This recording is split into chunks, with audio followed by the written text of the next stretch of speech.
All right, so this first few seconds is for Abria Iyengar. So if you're not Abria Iyengar, you can go ahead and skip this bit. Hi, hello, Abria Iyengar, the DM of all time, the best to ever do it, sovereign lady of the gaming table, Abria Iyengar. I am so sorry for what's about to happen. I'm about to do something deeply Brennan Lee Mulligan coded. Kind of. I'm bringing Michel Foucault and Jeremy Bentham into D&D, which is something that, quite frankly, nobody wanted or asked for. I just thought it was applicable. Welcome to Meddling in Antiquity. I'm your friendly neighborhood head meddler, Teray, and today we're going to be deep diving into the world of the bloom as we analyze the social panopticon of Dimension 20's A Court of Fae and Flowers. Providing some background, and also a big fat spoiler warning if you haven't actually watched this season, A Court of Fae and Flowers, affectionately known as ACOFAF, follows several archfae as they navigate a massive social event and magical surge known as the Bloom. With Dungeon Master Abria Iyengar presiding, our characters consist of the one and only Brennan Lee Mulligan as Captain K.P. Hobb of the Goblin Court, Emily Axford as Lady Chirp Featherfowl, and Lou Wilson as Lord Squawk Erebus, known as the Lords of the Wing, Serenia Marie as two characters, first playing Gwendolyn Thistlehop of the Court of Wonder, and then Banks Chopley of the Court of Craft, Oscar Montoya as Deloso de la Rue of the Court of Wonder, the Mistress of Ceremonies, organizer of the Bloom, and affectionately known to everyone in the party as Rue, and Omar Najam as Prince Anthera of the Unseelie Court. Now, circling back to the intro of the video, I know most of you watching heard the word panopticon and are now probably wondering, hey, what the hell is a panopticon? Great question. There's layers of introducing that, and before I do any of it, I really need to introduce you to one Michel Foucault. Foucault was a French philosopher, literary critic, and activist who has often been associated with structuralism and post-structuralism. Structuralism being the psychological principle of analyzing the adult mind by breaking it down to the simplest terms and then combining them into something more complex again, and post-structuralism being a literary and philosophical movement that viewed language as a code rather than the whole truth of a thing. Now, Foucault wrote an essay called Panopticism in 1975 as part of his larger text, Discipline and Punish. In Panopticism, Foucault starts out by giving us some historical context in the form of describing a plague village and/or leper colony. So, the Red Death comes to town and quarantine begins. The village is shut off from the rest of the world, the government at large sends an official to keep an eye on everyone, and orders are given for people in the village to stay inside on pain of death. Everyone is giving the requisite food, water, whatever, and the official comes and locks everyone into their houses like the world's most fucked up boarding school. And so it begins. Households under constant surveillance by officials and soldiers designed to keep everyone in their place. Daily inspections, making sure everyone is accounted for, tracking the sick and the dead, all the fun stuff that comes with the plague. Then Foucault ends the metaphor with this statement, quote, "The constant division between the normal and the abnormal, to which every individual is subjected, brings us back to our own time, by applying the binary branding and the exile of the leper to quite different objects. The existence of a whole set of techniques and institutions for measuring, supervising, and correcting the abnormal brings into play the disciplinary mechanisms to which the fear of the plague gave rise. All the mechanisms of power which, even today, are disposed around the abnormal individual to brand him and to alter him are composed of those two forms from which they distantly derive." This tells us what Foucault is looking at, and that is how easy it is for governments to set up systems of surveillance by using tactics that alienate certain groups from the rest of the collective. Briefly, I must now introduce you to Jeremy Bentham. Born in 1748, Bentham is known as the father of utilitarianism and was extremely critical of British law. He was extraordinarily progressive for his time, advocating for prison reform, universal suffrage, decriminalization of homosexuality, and multiple other social causes. Foucault is specifically looking at Bentham's prison reform ideas, which brings us, finally, to the Panopticon, which was Bentham's prison reform idea. But this wasn't a regular prison. It was a cool prison. because it was a circle. Or at least as cool as a prison could possibly be. Prisons aren't cool. We advocate for defunding private prisons in this house. Fuck the American prison system, it's just slavery under a different name. Foucault describes the prison in detail in this article. As you can see in this image, it is an open circle with a guard tower with windows and lights in the center, with a corresponding window for the light to shine into in the cells of the actual prison. Then you put a guy in the tower to watch what's going on in each of the cells, but they never really know if the guard is there or not because the prisoners can't see into that building.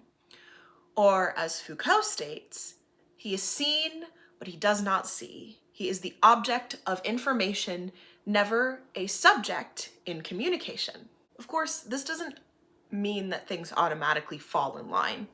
So if you can't have someone watching them all the time, what do? For Bentham, it means that the power of the situation must be visible and unverified. That means that there's a constant feeling of surveillance because the prisoners can see the tower, but never know whether or not they're being watched. But it also means that there is an expectation of self-regulation at play. So now we get to the part where you're like, how the fuck does this apply to ACOFAF? But that's what the bloom is. It's a social panopticon. So let's get into why. And to do that, we have to start with the game mechanics. From the very beginning, your favorite DM's favorite DM makes it very clear that every single move the players make is subject to intense scrutiny by everyone. This comes in using mixed mechanics of Dungeons & Dragons 5th edition, or D&D 5e, and the Indie System by Alex Robinson and Haley Gordon, Good Society, a Jane Austen RPG. There are several elements of Good Society that Abria makes use of in ACOFAF's gameplay, including the rumor and scandal phase, the epistolary phase, and reputation trackers, all of which have social consequences for the players within the game. These elements are what really sells the Foucaultian analysis of ACOFAF, so let's really delve into why. Beginning with our pack of pixies reputations. In episode 1, the Queen of Dungeons & Dragons begins the session by introducing the reputation tracker mechanic. This is part of play where at the end of every session, the players' reputations either increase or decreased based on the opinions of everyone in attendance at the Bloom. Abria begins this phase by stating, "Now, in polite society, your reputation is everything, and the way you behave out in the world will affect how people see you, how you are able to get the things you want from others, and what you think of yourselves as you move through this space and make your choices." Later in the season, Abria defines the specifics of what those reputation trackers mean within the game. By episode 3 of the campaign, all of the players have different reputation scores. This allows us as viewers and them as players to learn a bit more about what that means. She explains that no one has garnered a negative reputation, which means that it is still socially acceptable to be seen with them. But, as she explains, those of you with a greater than 2-step difference over some of the other players can, if you so desire, exert that influence in interactions, and you'll be rewarded mechanically for doing so. This, of course, outlines one of the most important aspects of how the Bloom functions within Foucault's framework of the Panopticon. It places each character under immediate surveillance whether or not there's somebody directly watching them. Fae Society relies on Bentham's idea of visible and unverified surveillance, which is so brilliantly outlined in Abria's opening statement. It also pulls the players into another key aspect of the Panopticon, the act of self-regulation under surveillance. This allows for there to be less done by the upper echelons of the court because, as Foucault states, it can reduce the number of those who exercise it, it being surveillance, while increasing the number of those on whom it is exercised. The Good Society gameplay elements that are incorporated into the game help to heighten these ideas, especially as the game continues into the next phase of play. For example, in the first episode of Adventuring Party, a post-episode debrief series that accompanies the main game, Abria and the pack of pixies discuss the first rumor phase, which took place off-screen, where player Emily asks for a response to Abria about the importance of allowing players to make big choices within the game, saying, "During the session 0, we did all that rumor creation, and I feel like that itself was kind of like an invitation to characters to be like, hey, this is the world of rumors, you're writing it too." That collaboration was a critical part of building both the characters and the world in which they are playing, and defines to a certain degree how they are able to interact with the rest of Fae society. While the discussion in this episode centers around outlining the rumors about each character that existed before the bloom, the initial rumor phase within the game itself allows the players to either create a new rumor or elevate an existing one to a scandal. Of this phase in the actual gameplay, Abria states that, "Now that we are in the game and playing, I need you to tell me if you were a part of spreading or generating this rumor too. So is this something that everyone's talking about, or is this something that you are talking about?" This is indicative of a very particular element of the Panopticon, that, quote, "the panoptic schema, without disappearing as such or losing any of its properties, was destined to spread throughout the social body. Its vocation was to become a generalized function." Connecting this to the rumor phase may seem like a stretch, but it makes sense if you really think about it. Looking at the rumors and scandals created and spread by the party, it spreads the concepts of surveillance by, when combined with the other good society elements, using the other players to engage actively in the visible and unverified dissemination of information. At the beginning of episode 2, Abria introduces the epistolary phase, which is more or less what it sounds like. The players get a chance to send 2 letters per epistolary round to whomever they choose. About this phase of the game, Abria states, "Correspondence is important here because of the scrutiny of all the other archfey who have their own machinations and plans in mind. The surreptitious exchange of information is crucial to people's plots and plans." Players can choose to make these letters as public or private as they choose, playing into this idea of the scrutiny of the other archfey. Later in a different episode, Oscar Montoya's Rue and Serena Marie's Gwendolyn, after Gwendolyn is able to an extent to befriend the hedge maze they are in, are sequestered into a section of it, with the maze's magic being the only thing that ensures them complete privacy. This is highlighting that even private conversations, such as the letters, can't be completely private without going to extreme effort in some cases. Moving away from the general game analysis, there are some really good targeted character analyses to be made within the Bloom, particularly where Brennan Lee Mulligan's Captain Nicholas Nicholas Hobb and Oscar Najam's Prince Andhera are concerned, and how they view their relationships with their respective courts within Fae society. Now, KP Hobb is a member of the Goblin Court, and is somewhat of an anomaly. He is the largest, the most formal, and consistently feels out of place and out of touch. His actions are not only subject to the scrutiny of the rest of the courts, but are even more deeply surveilled by his own court.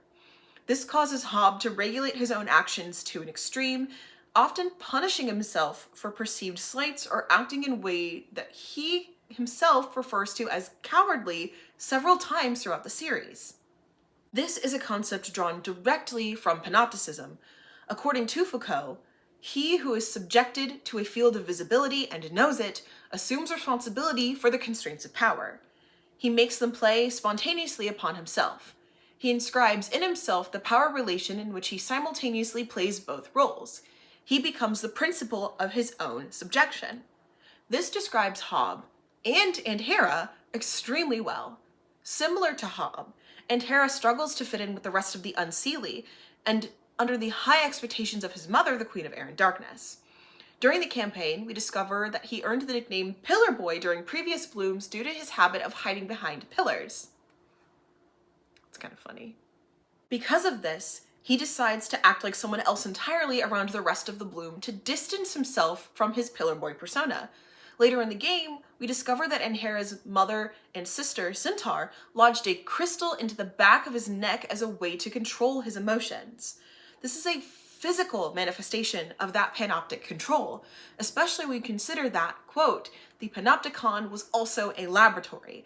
It could be used as a machine to carry out experiments to alter behavior, to train or correct individuals." The function of that crystal acts as a personal panopticon for Andhera, while he is also a victim of the Bloom's social panopticon. To round out this analysis, there's one last Foucault quote I want to throw at you. Then I promise there will be no more theory for the rest of the video. Quote, "The panopticon must not be understood as a dream building. It is the diagram of a mechanism of power reduced to its ideal form. Its functioning, abstracted from any obstacle, resistance, or friction, must be represented as a pure architectural and optical system. It is, in fact, a figure of political technology that may and must be detached from any specific use. Now, this speaks pretty poetically to the finale of Akafaf. In the penultimate episode, the pack of pixies begin to break down the structure of the courts, with Serenia Marie's actual character, Banks Chopley, offering each character a place in her court.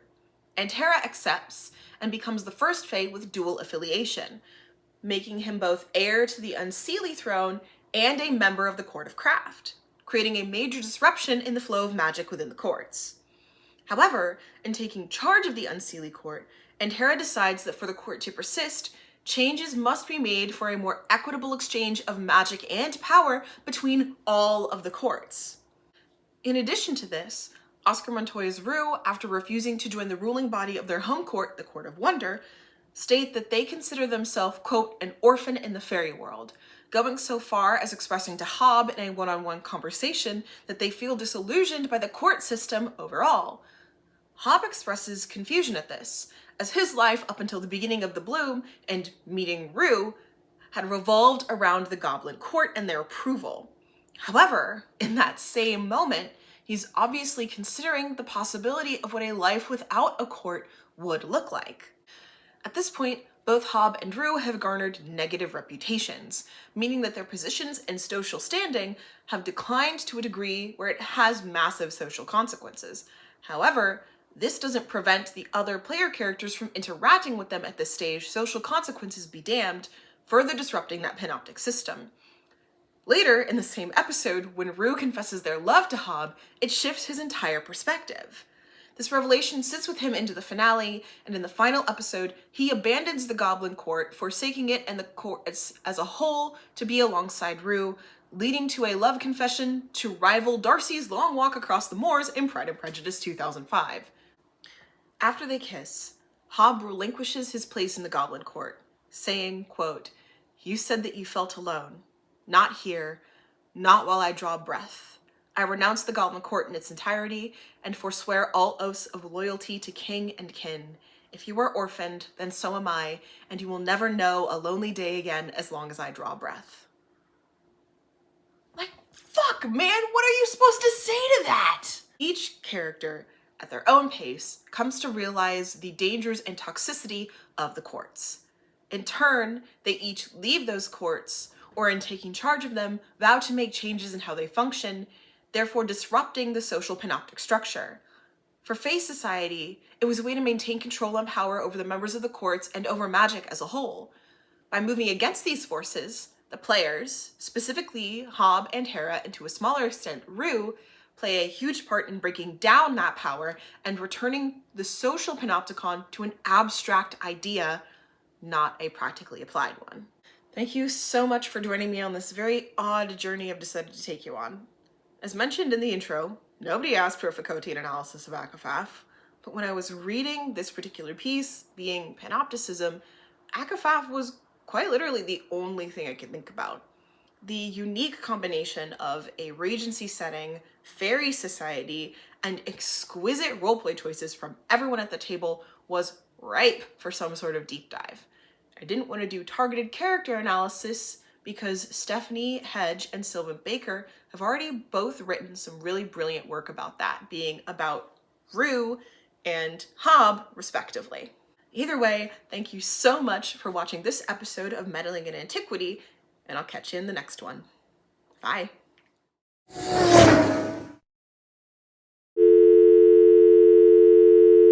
Crazy for British law, right? I'm not the only one who thinks that. I was there. Some of my friends are law students. It's a lot. It's a lot. It's a lot. But hey, at least we're not Naomi Wolf, and that's what's really important. As long as we're not Naomi Wolf, anything is possible. Anything. Literally, don't be Naomi Wolf. That woman is... She has a few screws loose and also does not know how to investigate a historical archive. One of my favorite things ever about Naomi Wolf is her getting read to filth on BBC Public Radio by an actual historian. Genuinely one of the funniest things ever. I will link it below. Because she's on the call with this historian, and he's like, yeah, you interpreted your evidence whole wrong, and your book's thesis is easily disprovable if you know how to read a historical archive. And there's just like a full 10 seconds of silence from her. Funniest thing I have ever heard on public radio. My God, you can find it on the internet.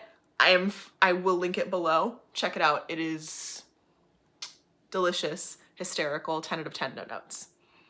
Plus that historian is really cool. I think it's Matthew Sweet. Yeah, it's Matthew Sweet. He's really cool. He seems like a fun person. I haven't met him. I just think him doing that to Naomi Wolf on public radio was really funny. Really funny. Extremely funny, actually. It was hilarious. It was hilarious. Check it out. It'll be down below.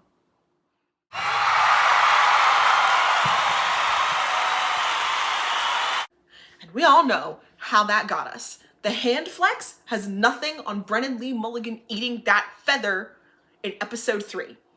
It's the same thing, it's just a different application, because one is a man and one is a bugbear goblin. Like,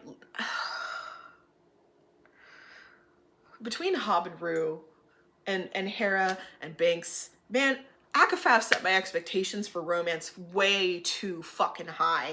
This bullshit. It's fucked up is what it is.